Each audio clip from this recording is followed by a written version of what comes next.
Vendimet e Partisë Demokratike nuk ndryshojnë, kandidati e propozuar nuk do të kalojë. Apo ka ndonjë bisedim të paktën për të kaluar nga ky ngërç pas asaj? Me sa unë kam informata, nuk ka kurrë bisedimi, kurrë iniciative nga ata që do të marrin iniciativë. Apo kontaktuan deputetët e PDK-s për t'i bindur në çfarëdo lloj forme që të japin votën pro propozimeve të vendosjes?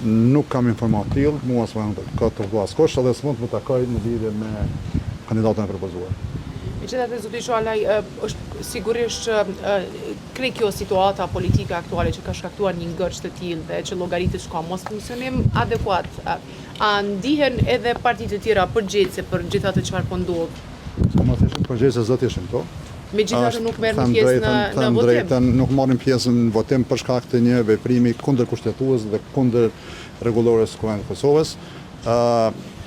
Qasja e qeverisë për imponimin e një votimi të fsheft është në kundërshtim edhe me qëndrimet që kemi si deputet dhe kjo është arsyeja pse nuk marrim pjesë. E qartë, dhe a ka një metodë tjetër përmes së cilës PDK-ja do të mund të ndihmonte zhbllokimin e kësaj situate? Jashtë abstenimit dhe mos votimit në kuvend? Ne në vazhdimësi duke marrë pjesë në çdo iniciativë, edhe takimin të presidentja, edhe takimin të deputeti Albin Kurti dhe lideri Lëvizjes Vendosje.